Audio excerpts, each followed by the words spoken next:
Yesterday we discussed about crystal field stabilizing energy. क्या होती है ये, हाई स्पिन कॉम्प्लेक्सेस क्या होते हैं, लो स्पिन कॉम्प्लेक्सेस क्या होते हैं, उसके बारे में कल हमने जाना था। और आज हम कैलकुलेट करना सीखेंगे कि क्रिस्टल फील्ड स्टेबलाइजिंग एनर्जी को डिफरेंट मेटल आयंस जिनमें डी इलेक्ट्रॉन्स का अलग अलग इलेक्ट्रॉनिक कॉन्फ़िगरेशन है ऑक्टाहेड्रल कॉम्प्लेक्स में कैसे कैलकुलेट करें। तो उसी तरह से हमें दोनों फील्ड में क्रिस्टल फील्ड स्टेबलाइजिंग एनर्जी को कैलकुलेट करना है, वीक फील्ड में और स्ट्रॉन्ग फील्ड में। वीक फील्ड का क्या मतलब है, जहाँ पे वो वाले लिगेंड्स हैं जिनका स्पेक्ट्रोकेमिकल सीरीज में जो स्टार्टिंग में है और जिनकी स्प्लिटिंग वीक है, जिनका magnitude of splitting of d orbitals is weak, or you can say the difference in the energy of T2g and Eg is lesser as compared to the strong field, जहाँ पर आपकी strong field में wide splitting है between the T2g and Eg set। वो एक अलग बात है कि this magnitude that is delta O, इधर स्ट्रॉन्ग फील्ड में भी और वीक फील्ड में भी दोनों में दिस इज आर्बिट्रेरीली फिक्स्ड। ये मैंने आपको पहले भी बताया था, ये इमेजिनरीली फिक्स किया गया है। और T2g सेट की एनर्जी क्या है, -4d क्यू, और Eg सेट की एनर्जी है +6d क्यू, +6 यहाँ पे लगाना मत भूलना आप।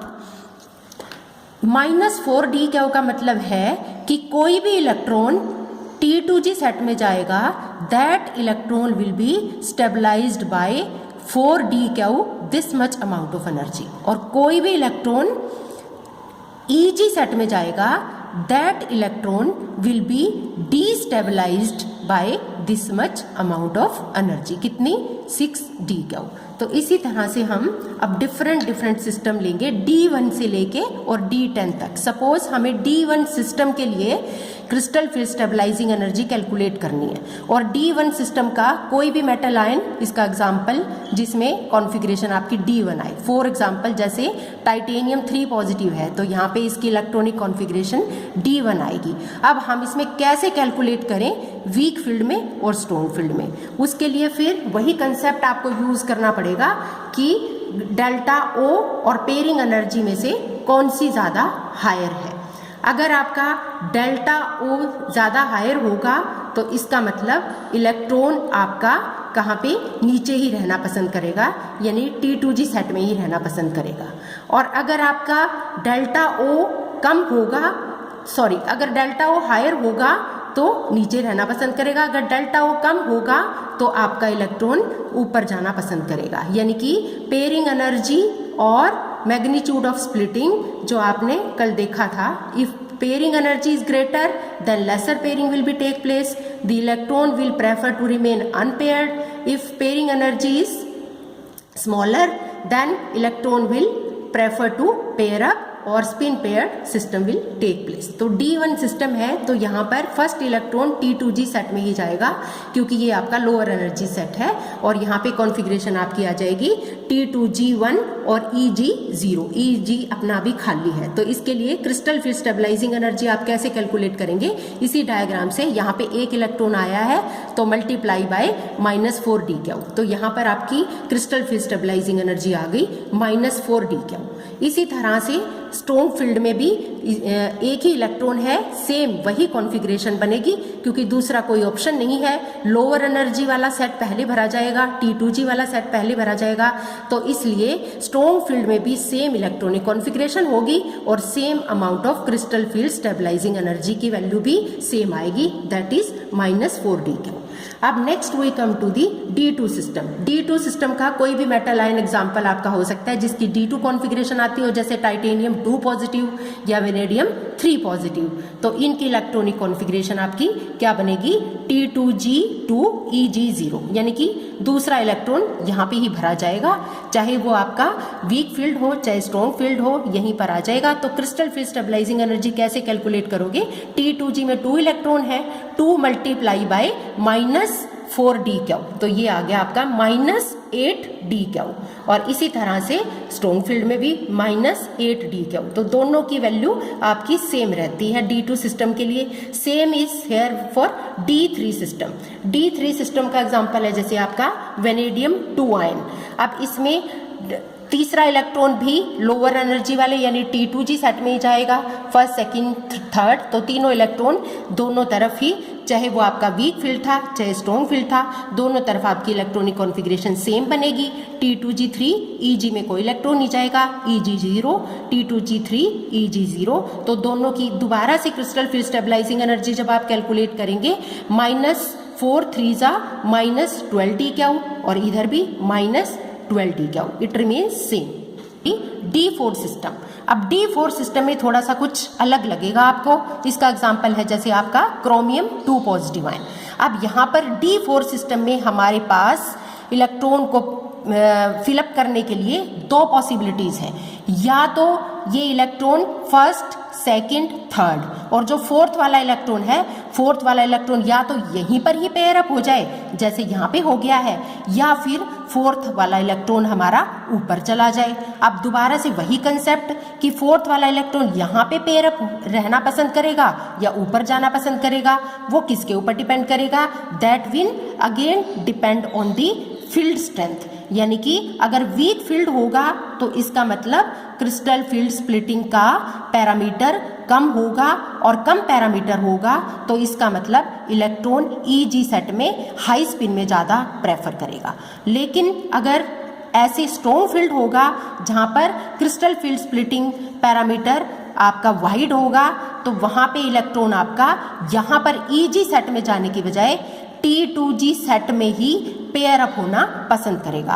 तो ये आपके लो स्पिन कॉम्प्लेक्सेस बनेंगे और ये आपके हाई स्पिन कॉम्प्लेक्सेस बनेंगे, क्योंकि यहाँ पे लीगेंड का फील्ड वीक है और यहाँ पे लीगेंड का फील्ड स्ट्रॉन्ग है। और दूसरे तरीके से अगर आप देखें तो यहाँ पर पेयरिंग एनर्जी आपकी कम है, तो पेयरिंग एनर्जी कम होने की वजह से यहाँ पर ये पेयर अप हो गया। लेकिन यहाँ पर आपकी पेयरिंग एनर्जी ज़्यादा है, पेयर अप नहीं हुआ, तो इसका मतलब ऊपर जंप अप करेगा EG सेट में, और ये यहाँ पर स्पिन अनपेयर्ड रहेगा इलेक्ट्रॉन, यानी कि अनपेयर्ड इलेक्ट्रॉन्स ज़्यादा रहने का मतलब यहाँ पर पैरामैग्नेटिक कैरेक्टर ज़्यादा होगा और यहाँ पर आपका डायामैग्नेटिक कैरेक्टर ज़्यादा होगा। ये कंसेप्ट आपके लिए बहुत इंपॉर्टेंट है, ये आपका डिसाइड करेगा कि आपकी इलेक्ट्रॉनिक कॉन्फ़िगरेशन ये बनेगी या ये बनेगी। ये सब इसी के ऊपर डिपेंड करेगा कि पेयरिंग एनर्जी ज़्यादा है आपकी या magnitude of crystal field splitting ज़्यादा है। O स्टैंड्स फॉर ऑक्टाहेड्रल, क्योंकि हम ऑक्टाहेड्रल एनवायरनमेंट की बात कर रहे हैं।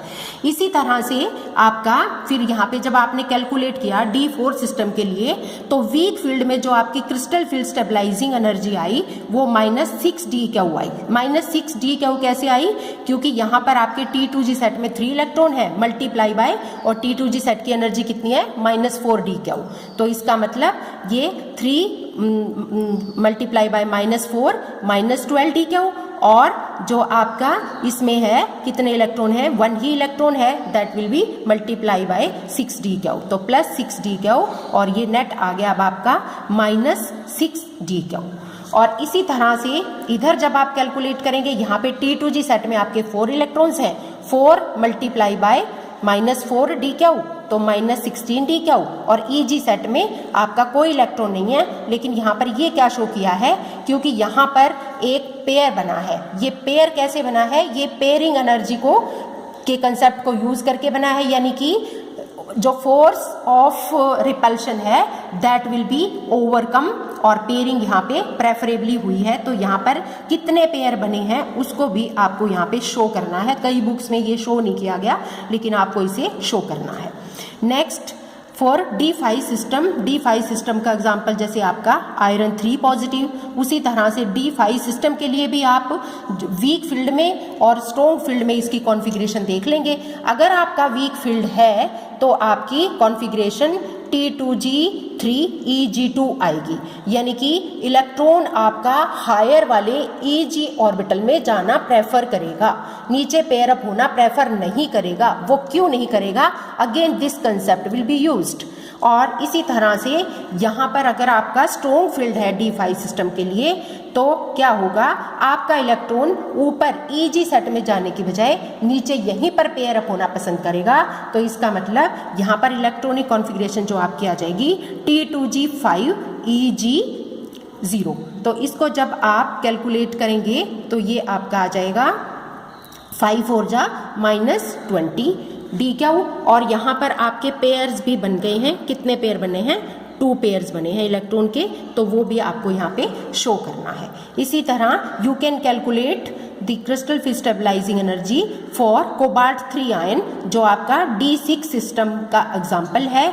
उसमें इलेक्ट्रॉनिक कॉन्फ़िगरेशन जब आप देखेंगे वीक फील्ड में, तो वो आपकी आएगी T2G4 Eg2। और यहाँ पर जब आप स्ट्रॉन्ग फील्ड में देखेंगे तो पूरे 6 के 6 इलेक्ट्रॉन यहीं पर ही पेयर अप हो जाएंगे, 2 यहाँ पर, 2 यहाँ पर, 2 यहाँ पर, 6 के 6 इलेक्ट्रॉन्स यहीं पर पेयर अप हो जाएंगे। तो इसका मतलब Eg सेट में आपके 0 इलेक्ट्रॉन होंगे और आपकी इलेक्ट्रॉनिक कॉन्फ़िगरेशन बन जाएगी T2G6 Eg0। जब आप फार्मूला से इसको मल्टीप्लाई करेंगे तो 6 -4d क्या हो, -24d क्या हो, Eg में 0 है, प्लस 0 से सेम रहेगा।